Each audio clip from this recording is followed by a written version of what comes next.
Bonjour et bienvenue dans cette nouvelle vidéo de formation de la série consacrée à l'élaboration et la mise en œuvre d'un plan de gestion de la faune dans les concessions forestières d'Afrique centrale. Cette série de formations a été créée dans le cadre d'un projet porté par l'ASBL Nature Plus et en collaboration avec Jean Blou Agrobiotech. Ce projet s'intitule Formation et diffusion des outils de gestion de la faune à destination des acteurs de la gestion forestière du bassin du Congo. Ce projet a été financé par le programme PPECF et cofinancé par l'Union européenne. Allez, c'est parti pour une nouvelle vidéo de formation. Vous connaissez certainement l'adage on ne gère bien que ce que l'on mesure. Donc ici, dans le cadre de cette série de formations, on parle de gestion de la faune. Donc il va falloir mesurer la faune, mesurer la ressource faunique et donc avoir une idée des caractéristiques principales des populations animales que nous avons dans notre concession.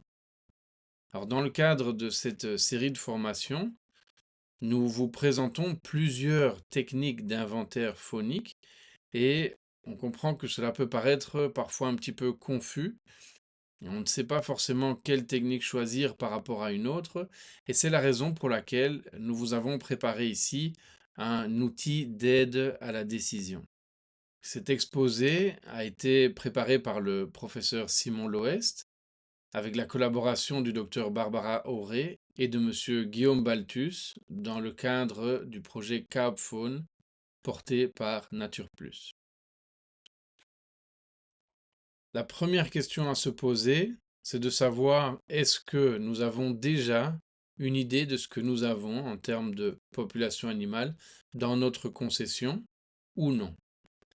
Sinon, la première chose à faire, c'est forcément de faire la liste des espèces présentes, de comprendre leur abondance relative l'une par rapport à l'autre et leur répartition géographique dans la zone étudiée. Donc pour ça, on va faire une caractérisation initiale. C'est un instantané au temps t0. Cette caractérisation initiale est généralement exigée par les pays d'Afrique centrale dans le cadre du processus d'aménagement des forêts. Où on est peut-être plutôt dans la situation où nous souhaitons voir l'impact que nos mesures de gestion de la faune ont eu sur les populations animales. Et c'est la raison pour laquelle nous allons faire donc un suivi de l'évolution de ces populations. Donc généralement, cette caractérisation initiale s'effectue sur une grande échelle, donc généralement sur la surface à aménager, donc à l'échelle de la concession. Mais c'est quelque chose qu'on fait en one shot, c'est-à-dire on le fait de manière unique au démarrage de l'aménagement. En ce qui concerne le suivi de l'évolution des populations animales, là, nous ne sommes plus obligés de travailler sur l'entièreté de la zone à aménager, donc l'entièreté de la concession forestière, mais plutôt sur une surface qui serait suffisamment représentative, voire même parfois des surfaces plus petites d'intérêt particulier. Alors on propose que la fréquence de suivi se fasse tous les 2 à 5 ans. Alors pourquoi 2 à 5 ans? Eh bien un minimum de 2 ans, simplement pour pouvoir laisser le temps à nos mesures de gestion de faire leur effet, et un maximum de tous les 5 ans, parce que on veut se donner l'opportunité de rectifier le tir si nécessaire avec nos mesures de gestion, et donc de corriger nos mesures pour s'assurer qu'elles ont bien un impact positif. Donc ici, nous allons vous présenter deux arbres décisionnels et ils ont tous deux la même structure. On va commencer avec l'encadré du haut, la situation. Est-ce qu'on est dans une caractérisation initiale des populations animales ou est-ce qu'on est dans le cadre d'un suivi de l'évolution de ces populations? En fonction de cette situation, on va se poser certaines questions. Questions auxquelles il pourrait y avoir différentes réponses. C'est généralement un oui ou un non. Et en fonction de cela et de certaines caractéristiques, nous allons pouvoir identifier la technique qui paraît la plus pertinente dans notre situation. Et les petits symboles de dollars que vous voyez sous chaque technique indiquent simplement une mesure de l'effort économique à fournir pour pouvoir utiliser cette technique. Alors nous allons commencer avec la caractérisation initiale des populations animales tout d'abord. Donc, pour rappel, c'est généralement l'instantané au temps t0 avant d'orienter les mesures de gestion. Première question à se poser, c'est est-ce qu'on a besoin d'aller jusqu'à connaître les densités de certaines espèces? Si la réponse est oui, c'est le cas généralement de l'éléphant, des gorilles, chimpanzés ou de quelques grands mammifères comme des grands ongulés. Si pour ces animaux emblématiques nous avons besoin de densité, eh bien généralement la technique à utiliser, c'est la technique des transects à largeur variable et donc en utilisant la méthode d'analyse par distance sampling.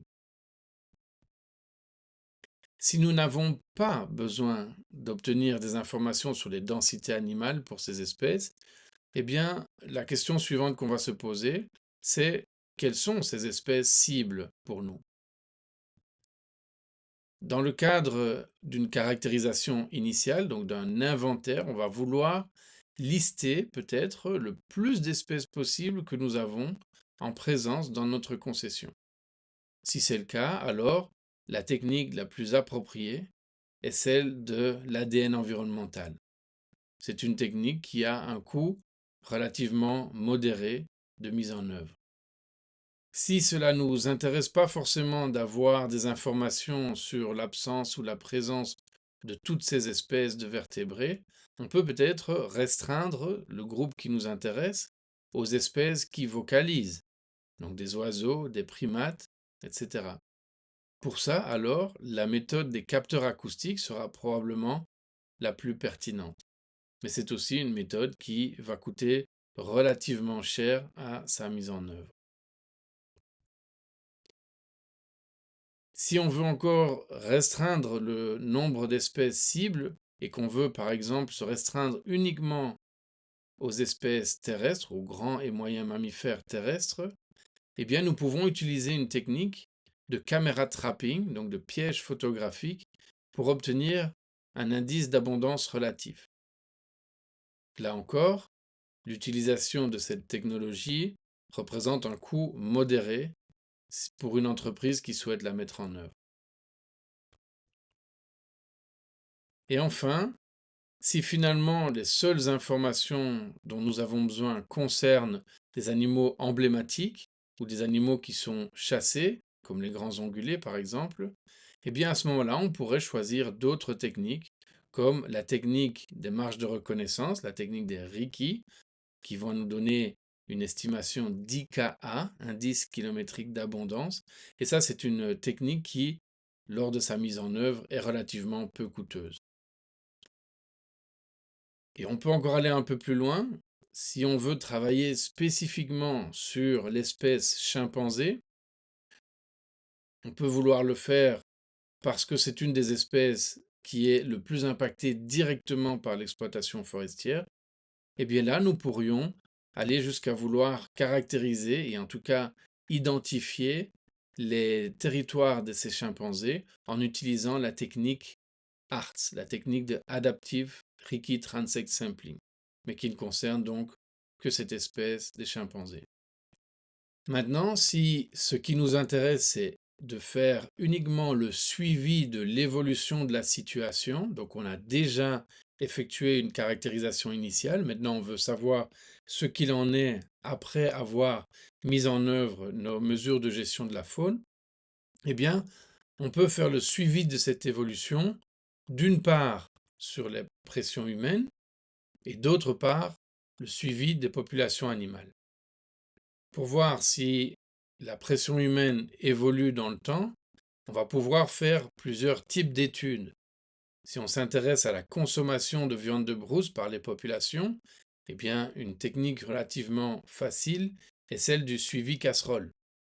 C'est une technique qui est reprise dans notre guide faune.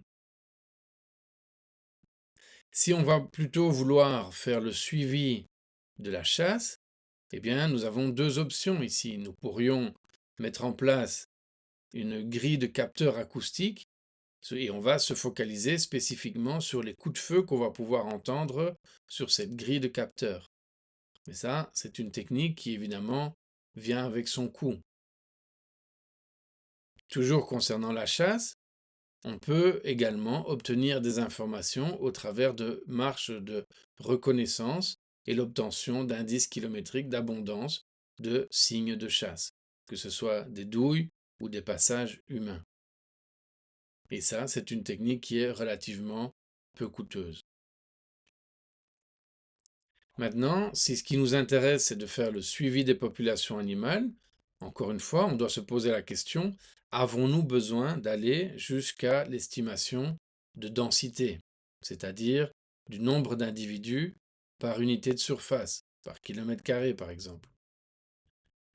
Si la réponse à cette question c'est oui, alors il faut se poser une seconde question qui est quelles sont ces espèces pour lesquelles nous avons besoin de pouvoir obtenir des densités? S'il s'agit de ces espèces emblématiques comme l'éléphant, le gorille, le chimpanzé ou les grands mammifères tels que les grands ongulés, eh bien, une technique assez standard, c'est la technique des transects à largeur variable, autrement appelée distance sampling. On pourrait également appliquer ce type d'analyse de distance sampling avec des données issues de caméra trapping, donc de piégeage photographique. Là, nous sommes quand même dans le cadre d'une méthode qui est relativement onéreuse, non seulement avec le déploiement des caméras sur le terrain, mais également en termes d'analyse. Si nous voulons faire le suivi des populations animales, mais que nous n'avons pas besoin d'estimation de densité, à ce moment-là, plusieurs options s'offrent à nous. On va toujours regarder quelles sont les espèces pour lesquelles nous souhaitons obtenir ces informations. S'il s'agit de toute espèce terrestre, eh bien le plus simple, c'est effectivement de déployer des caméras trappes, des pièges photos, et d'estimer un indice relatif d'abondance. Si on va plutôt travailler sur des espèces qui vocalisent, donc des mammifères, mais également des oiseaux par exemple, eh bien la technique des capteurs acoustiques va être tout à fait adaptée à cette situation. Mais si nous voulons faire le suivi plus précisément de certaines espèces, telles que l'éléphant, le gorille, les chimpanzés, les primates et les grands ongulés, eh bien nous allons plutôt opter pour la technique du Riki et l'obtention d'indices kilométriques d'abondance. Et pour le suivi spécifiquement des chimpanzés, donc cette espèce qui est particulièrement vulnérable à l'exploitation forestière, eh bien la technique ARTS va nous permettre de constater si oui ou non les noyaux des territoires de ces communautés de chimpanzés ont changé au cours du temps. Et voilà, vous avez devant vous donc un panel de techniques et de méthodes d'inventaire qui sont à votre disposition. Il ne faut pas les utiliser aveuglément, mais plutôt savoir pourquoi on utilise telle ou telle méthode. Pour vous aider dans ce choix de la méthode, vous avez des informations complémentaires dans notre fameux guide faune que vous avez probablement téléchargé à ce niveau et qui donc contient énormément d'informations, non seulement sur les techniques elles-mêmes, mais également des informations qui vont vous guider dans votre choix de la bonne technique.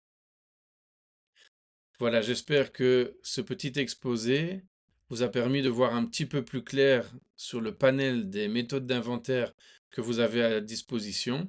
N'hésitez pas à nous contacter si vous avez encore des questions. Allez, je vous souhaite une bonne continuation dans tous vos projets. Ciao!